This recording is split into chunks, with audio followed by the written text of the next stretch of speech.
Recuerda darle like, suscribirte y activar la campanita.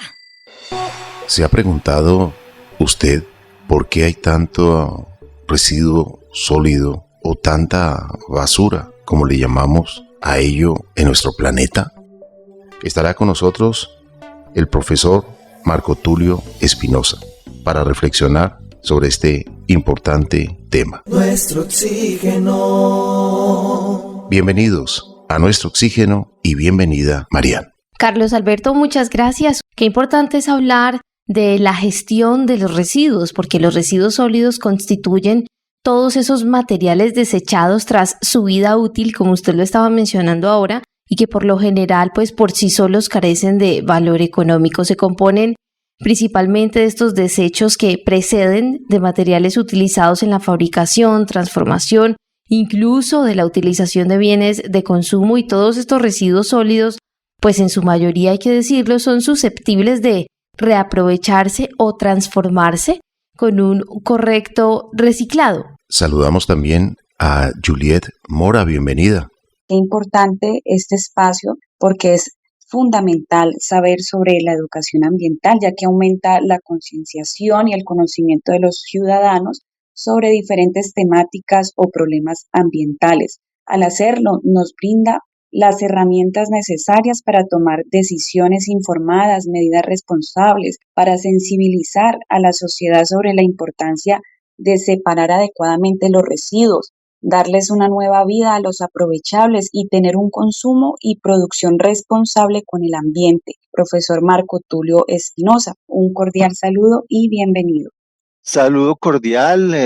Efectivamente, como mencionaron, desde la Universidad de Ciencias Aplicadas y Ambientales UTCA, maestría en Gerencia y Gestión Integral de Residuos Sólidos, y todas las universidades adscritas al Consorcio Universitario para la Gestión Sostenible de Residuos, venimos trabajando mancomunadamente precisamente para dejar de mirar los residuos como, entre comillas, la mal llamada basura. Los residuos para nosotros son recursos. En empresas los residuos realmente se miran como materiales, y materiales potencialmente, como lo decía Marian, aprovechables, valorizables. Y hay otra perspectiva ahora desde economía circular, y es que también los residuos que no puedan ser valorizados, que no puedan ser tratados, aprovechados, tienen alguna potencial, o más bien bastante potencial energético. Entonces, la economía circular, que pretende no solamente trabajar desde la materia, sino también desde la energía. Recuerden que en la naturaleza no existe la basura, todo se recircula, pues es lo que pretende el Consorcio Universitario para la Gestión Sostenible de Residuos, y nosotros desde la maestría en Gerencia y Gestión Integral de Residuos Sólidos venimos trabajando en estos procesos, tratando de entender, de conocer bien cuáles son las corrientes de aprovechamiento, qué sistemas de tratamiento hay, sobre todo una fracción muy importante que es el componente más grande que se tiene en los residuos sólidos urbanos, lo que se conoce como FORSU, fracción orgánica de residuos sólidos urbanos, que en Latinoamérica y en Colombia constituye más del 60% de lo que llega a los rellenos sanitarios. A partir de ello, con una de nuestras estudiantes de maestría, ella propuso un tema muy interesante, que es poner a dieta el relleno sanitario de Doña Juana. Y creo que este término, esta frase la entiende cualquier persona. ¿Cómo poner a dieta los rellenos sanitarios? Así como haciendo la analogía de cómo nos ponemos a dieta nosotros, dejando de consumir ciertos alimentos que no son lo más saludables y lo más fáciles de aprovechar. Igualmente podríamos pensar que poner a dieta cualquier relleno sanitario tendría que empezar a pensarse desde reducir esa fracción orgánica. En ese contexto también nuestro paradigma ahora es que la economía circular sea local y distribuida. ¿Qué significa esto? Primero, consumir lo local, pero también que no salga del entorno próximo ese residuo, y que pueda pensarse que el residuo, precisamente a través de tratamiento, se pueda utilizar directamente en los sitios donde o cercanos a donde se produce, es decir, transformarlo. ¿Y bajo qué tecnologías? Pues existe una serie de tecnologías apropiadas para que esto se dé. Y voy a plantear 3 ejemplos básicos donde tenemos algunas posibilidades de realizar, por ejemplo, compostaje. Hay una tecnología que se llama pilas estáticas de compost que no necesitan mayor mano de obra. El problema con el compost es que es un proceso aeróbico y necesita estarse volteando al menos 2 veces por semana. Esta pila estática de compost lo que hace uno es que le deja el sistema, le entre aire al sistema a través de unos tubos perforados que puede uno recuperar en cualquier parte, cualquier tipo de tubo de PVC, manguera, lo que sea que haya sido desechada por alguna rotura o daño, se puede incorporar allí. Estamos realizando una serie de videos, una cartilla comparando esta tecnología de la pila estática compost con una que viene dándose muy fuerte gracias a un entusiasta, una persona con una experiencia muy grande que se llama Guillermo Silva, con la tecnología que se conoce hoy como pacas digestoras Silva, que a diferencia del sistema de compostaje, este es un sistema donde no pretendemos oxigenación para nada, sino crear una situación de anaerobiosis, al menos controlar bastante el aire y que se produzca un proceso de fermentación de esos residuos orgánicos. Está cogiendo una fuerza muy grande dentro de comunidades porque tiene una ventaja grande y es que no necesita, simplemente con un molde de madera, puede ser que lo puede fabricar cualquier persona, cualquier comunidad, las personas de la comunidad del barrio, de la misma cuadra, inclusive en un conjunto residencial se puede destinar una zona donde se aplaste este material, se combine con material caoba seco, es decir, hojarasca y más material verde de podas, de cortes, y lo de los residuos de nuestras cocinas, mezclado en una serie en un nido en el centro, y esto hace que se produzca una fermentación en simulación de anaerobiosis y termina convirtiéndose en sustrato para producir, por ejemplo, aquí en el barrio, yo vivo en Niza, en los lados de Suba, en Bogotá, en el barrio Niza tenemos un grupo importante de paqueros y estamos entonces desarrollando, ya vamos cercanos a la paca 200. Cada paca esta es de 1 metro cúbico y le alcanza a contener cerca de media tonelada. Entonces es un proceso muy amigable, no solamente para el ambiente, sino genera cohesión comunitaria, vuelve a generar la amistad de barrio. Tiene muchas ventajas, como lo dice Guillermo Silva, descomponiendo residuos, componiendo comunidad. Es una frase acuñada por él que es muy interesante porque realmente se vuelve una actividad lúdica para que tanto niños, padres, abuelos y demás de la comunidad se junten nuevamente en pro del beneficio no solamente ambiental, sino social. Como ustedes lo mencionaban, el año pasado, durante el segundo semestre, hicimos 6 precongresos a nivel nacional. ¿En dónde lo hicimos? Con socios estratégicos de la Red Colombiana de Formación Ambiental, miembros, donde en cada región existe un nodo regional, entonces logramos hacer un precongreso en Barranquilla con el nodo regional Caribe, hicimos otro en el eje cafetero, de la Red Colombiana del Eje Cafetero, hicimos otro del nodo Orinoquía en Villavicencio, otro y lo hicimos en la zona del Pacífico, se hizo en Popayán, se hizo otro en Medellín, por supuesto hicimos uno acá en la zona central en Bogotá y lo hicimos también en Sogamoso, en 2 días de trabajo. Y luego hicimos un cierre de estos procesos en un conversatorio que se hizo durante el Congreso de Investigación e Innovación que organiza la Corporación Autónoma Regional de Cundinamarca.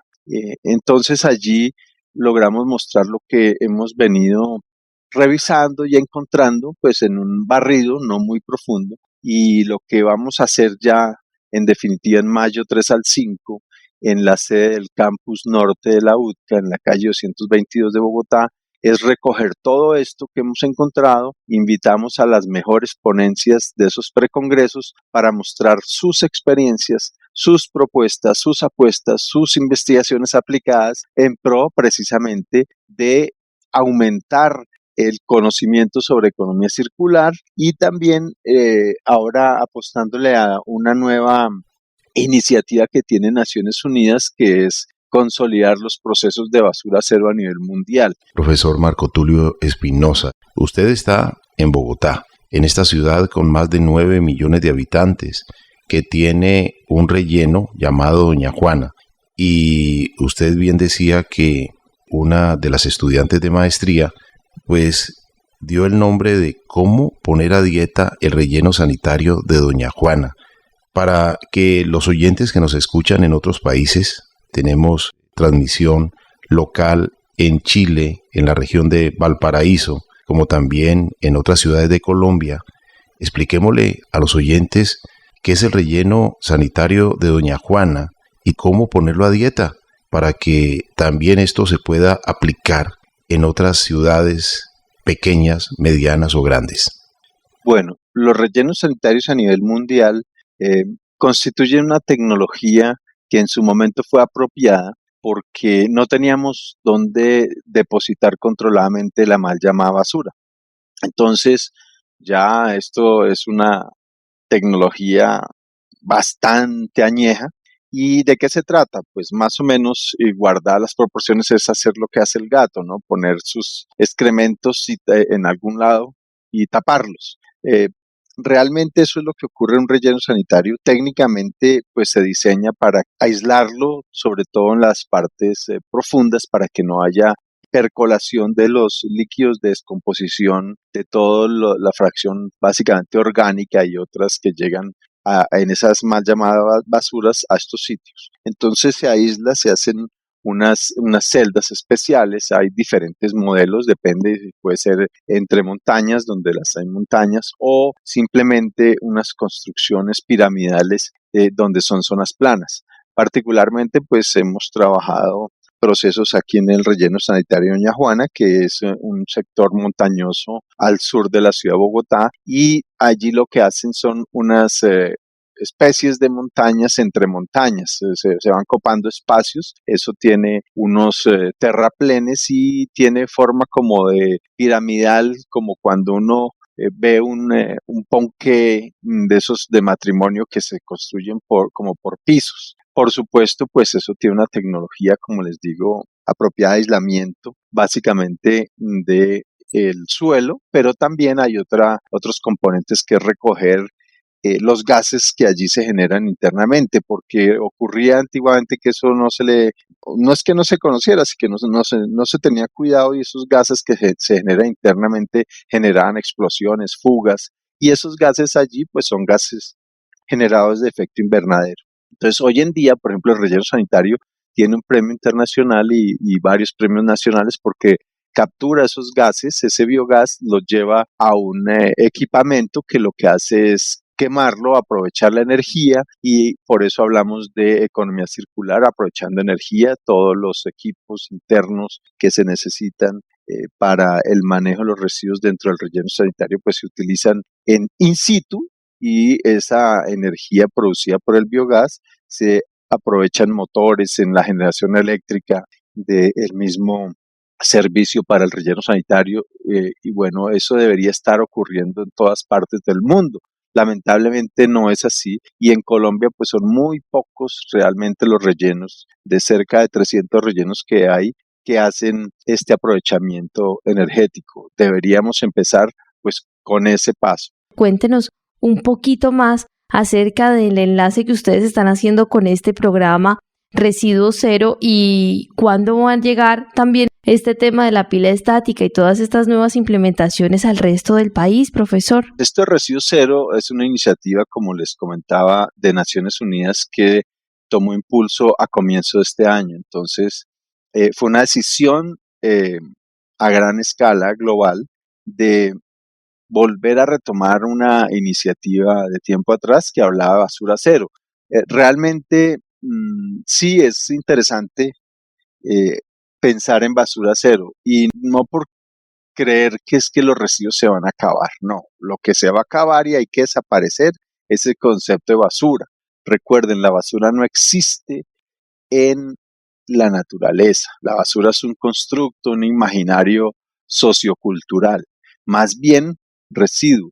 Pero el residuo, como les digo, puede ser materiales, puede ser energía, entonces pensarlo en ese contexto que es particularmente fuerte en lo que nosotros conocemos hoy como el paradigma de la economía circular.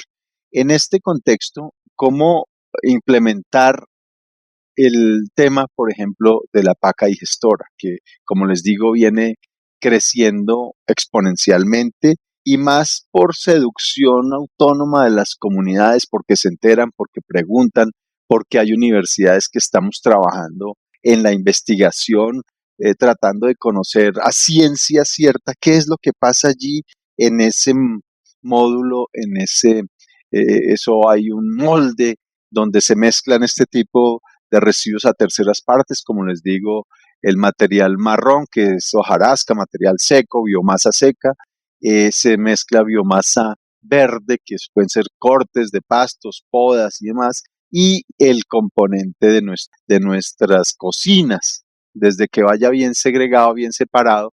Recuerden que la norma hoy de código de colores nos incita, pues entre comillas debería ser, nos obliga, pero pues es muy difícil obligar a la gente a separar desde sus casas, pero más bien sí nos invita a que separemos en tres fracciones. La fracción negra, que es la que debe ir a relleno sanitario, por el momento no tenemos alternativas de disposición final controlada. La fracción verde, que es la fracción orgánica putrescible, como decimos, si la segregamos y la separamos desde la cocina, pues no vamos a tener ninguna fuente de contaminación cruzada. Y el contenedor blanco, fíjense que no hablamos ahora de canecas, sino contenedores, es un contenedor porque tiene, desde allí empieza a segregarse para las diferentes corrientes, pues al menos tener en la casa, yo lo tengo en mi hogar, lo practicamos los que vivimos aquí, separando entre la fracción putrescible en el verde, la fracción que es reciclable convencional en el blanco, llámese papeles, plásticos, cartones, latas y demás, y la fracción negra que pues en definitiva tiene que ir a relleno sanitario. Obviamente pues debería haber una recolección selectiva, que ahí es donde está fallando en este momento el sistema. Porque, ¿qué saco yo con hacer esa segregación? Si lo saco, por ejemplo, en un edificio, un chute de basuras, donde efectivamente también por norma me señalan dónde va el verde, dónde va el blanco y dónde va el negro. Si cuando pasa el carro, el camión de la basura, pues todo ese ejercicio se mezcla. Entonces no tenemos cómo darle esa valorización, ese tratamiento. Para ello existen alternativas. Por ejemplo, con el tema de la fracción blanca, pues todos los acuerdos y el trabajo que hacen los recicladores, ya sean organizados o no organizados, eso no genera ninguna dificultad si el reciclador es un reciclador de oficio que hace su trabajo independiente, como los vemos todos los días por las calles de toda Colombia y realmente en Latinoamérica es una actividad muy común y que además ya está legislada y legalizada. Se dice que el material reciclable, la fracción blanca, debe ser entregada a los recicladores de oficio, como les digo, ya sean organizados o no. ¿Cómo se hace esto? Por ejemplo, yo puedo hacer un acuerdo con estas organizaciones o con un reciclador de barrio y ponerme de acuerdo y que él me recoja.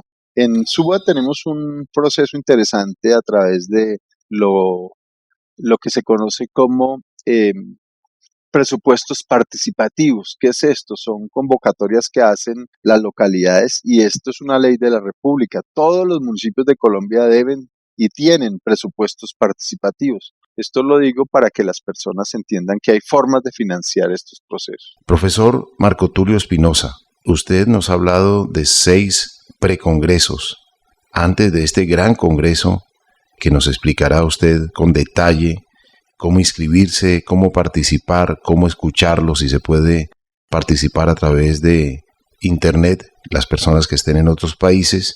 Y cuéntenos un poco sobre las ponencias académicas, porque sabemos que en todo este trabajo, pues, las autoridades ambientales también han hecho su parte y, pues, ustedes hablan sobre la revisión de indicadores de desempeño. Como usted bien lo mencionaba, de la famosa fórmula de las 3 R's, y voy a empezar por ello, empecemos a pensarnos una fórmula, digamos una R adicional, la fórmula de las 4 R's. no solamente entonces pensar en reducir, reusar y reciclar, sino pensemos en la cuarta R, que es el reto de rechazar. Entonces aquí ya el balón está en el campo de cada uno de nosotros. Rechazar lo que no sea reusable, reutilizable, reciclable. En ese caso, pues nos toca concienciarnos, trabajar con la comunidad, con la gente y empezar a entender que somos parte del problema y deberíamos ser también parte de la solución a partir de nuestros hábitos de consumo. Eso mismo hemos encontrado, como le digo, en los diferentes precongresos y hemos llevado esta nueva como propuesta, no solamente que los residuos son recursos, sino que le apostemos a las 4R y que cada uno sea consciente de lo que consume, en qué condiciones lo consume. Y encontramos, por ejemplo, en municipios bastante aislados de nuestros precongresos, en la zona, por ejemplo, de la montaña, de la zona del Pacífico, donde pues quedan retirados de los grandes centros conglomerados de ciudades, de los sitios de disposición final controlada, y como los ministerios, sobre todo el Ministerio de Vivienda, Ciudad y Territorio, que es el que promulga y hace seguimiento y saca la normativa de los planes de gestión integral de residuos sólidos, los PEGIRS, que son obligatorios para todos los municipios, pues han logrado a través de procesos precisamente sociales, comunitarios, liderados por la institucionalidad, en hacer economía circular local y distribuida. Entonces ellos recuperan sus materiales, hacen selección con procesos casa a casa de la fracción orgánica y lo transforman in situ, que eso es lo que buscamos nosotros como economía circular, sobre todo con la fracción orgánica, que se haga transformación a través de estas tecnologías apropiadas de compostaje, por ejemplo, y se pueda entregar a agricultores a un bajo costo, inclusive sin costo, para que lo implementen directamente. Eso lo encontramos en algunos municipios en el norte del valle. Encontramos también, por ejemplo, en Barranquilla, con una fracción de residuos que es muy importante a nivel urbano, ya sean ciudades grandes, intermedias o pequeños municipios, que son los residuos de construcción y demolición, con la Universidad Autónoma de Barranquilla y otras universidades vienen investigando precisamente qué hacer con esos residuos urbanos que son de alta generación también. Y básicamente ahora que hubo la construcción del nuevo puente sobre el río Magdalena, hay un proyecto de desmantelar el antiguo puente Pumarejo. Entonces hicieron todo un estudio científico de qué hacer y cómo tratar, qué tipos de residuos iban a salir o van a salir de esa demolición. Y hay una propuesta que está en curso, en proceso, con la ANLA, la Agencia Nacional de Licencias Ambientales, y Invías para que esos materiales sean reincorporados en procesos también de construcción de otras vías y no se genere como residuo, sino realmente, como les digo, como un recurso. Otro caso interesante que vimos, por ejemplo, en el eje cafetero con la Universidad Tecnológica de Pereira es cómo sistematizar los planes de gestión integral de residuos sólidos a través de una propuesta incorporada en los planes de ordenamiento territorial, y hay una iniciativa de crear un plan de gestión de residuos del eje cafetero, ya no municipio por municipio, sino en conjunto con todos los municipios. Recordemos que allá pues son departamentos pequeños, ciudades cabeceras municipales que están muy cercanas, entonces se pueden dar soluciones conjuntas. Esto es una muy buena apuesta. Y el gran, digamos, avance que se tiene en estos PEGIRS es el PEGIRS regional de la región metropolitana del Valle de Aburrá, donde no recuerdo bien, creo que son más de 15, 20 municipios que están en torno próximo a Medellín, tienen una apuesta global entre todos los municipios. Allí hay un proceso organizado muy bien financiera y estructuralmente, y finalmente lo que están buscando es que para el 2030, primera fase, y al 2040, segunda fase, estén recuperando la mitad de todos los residuos que se generan en esa regional. Entonces, lo que les digo, se encuentran cosas muy interesantes. Aquí en el caso de Sabana Centro, el municipio de Cajicá tiene el programa Caneca Verde y la empresa de servicios públicos le entrega a todos los usuarios una caneca verde con un material que se llama bocachi, que lo que hace es controlar y iniciar la fermentación de esos residuos sólidos de la fracción orgánica en casa dentro del contenedor verde, y ellos hacen una recolección selectiva 2 veces por semana de esa fracción y los llevan a una planta industrial. Hay una simbiosis allí industrial porque hay una empresa industrial de compostaje que es la que hace la transformación.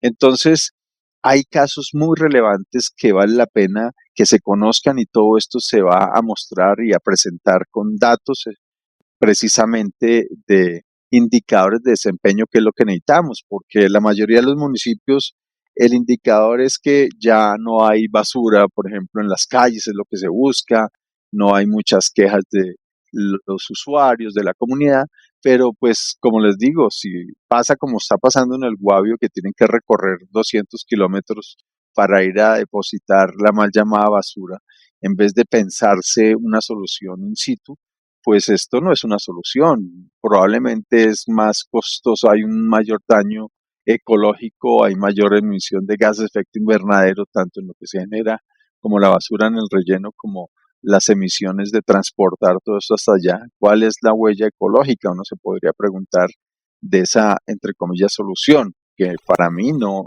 está siendo una solución. Al profesor Marco Tulio Espinosa le agradecemos su tiempo, a nuestros oyentes también les agradecemos y les recordamos de las redes sociales: Facebook, Nuestro Oxígeno Oficial, Gaia Tierra Viva, portales web www.nuestrooxigeno.com, www.gaiatierraviva.com, donde pueden escuchar nuevamente este programa en www.caliradio.co, y recuerden que también nos pueden contactar a través del WhatsApp al 316-830-6307, y las canciones que se escuchan durante la emisión de este programa son del grupo musical Para Vivir Contento, que encuentran en YouTube. Recuerden activar la campanita y suscribirse también al canal Nuestro Oxígeno Oficial, donde están alojados los podcasts. Y finalmente estamos en TikTok como Gaia Tierra Viva y Nuestro Oxígeno Ofi. Bueno, ahí aprovecho ese espacio que ustedes mencionan, les mandaré unos flyers de invitación precisamente para el Congreso Nacional de PEGIS del 3 al 5 de mayo, donde está el link de inscripción y el link del correo electrónico para los que estén interesados, puedan contactarse directamente con nosotros a través de sus redes sociales. Mil gracias, Carlos Alberto, Marian, Juliet, y en otra oportunidad podemos seguir hablando de cosas ya desde otros escenarios, como el doctorado en Ciencias de la Sostenibilidad, por ejemplo, que es un doctorado nuevo que tenemos en la universidad. Muy amables. Gracias a usted, profesor Marco Tulio Espinosa, por permitirnos esta recapitulación de los 6 precongresos, todas estas soluciones, todas estas sugerencias, todas estas prácticas previas del gran congreso que se realizará en la ciudad de Bogotá del 3 al 5 de mayo. Muchas gracias, amables oyentes. En nombre de Marian Aguilar Quintero, Juliet Mora, Óscar Giraldo Ceballos, Andrés Aponte Agudelo, Juanito Mosquera, Carlos Alberto Ramírez Becerra y esta emisora Todelar. La práctica sencilla de las 3 R's, la de reciclar, reutilizar, reducir desde casa, hoy tiene pues otras R's, como es la del respeto, la responsabilidad por el medio ambiente, pero muy importante la R que nos mencionó nuestro invitado, la R de rechazar lo que no sea reutilizable o reciclable, que no se pueda convertir en recursos, que no se pueda incluir en la economía circular. Nuestro oxígeno. Recuerda que si quieres escuchar más contenido como este, educativo, debes darle like, suscribirte y activar la campanita para que te lleguen todas las notificaciones.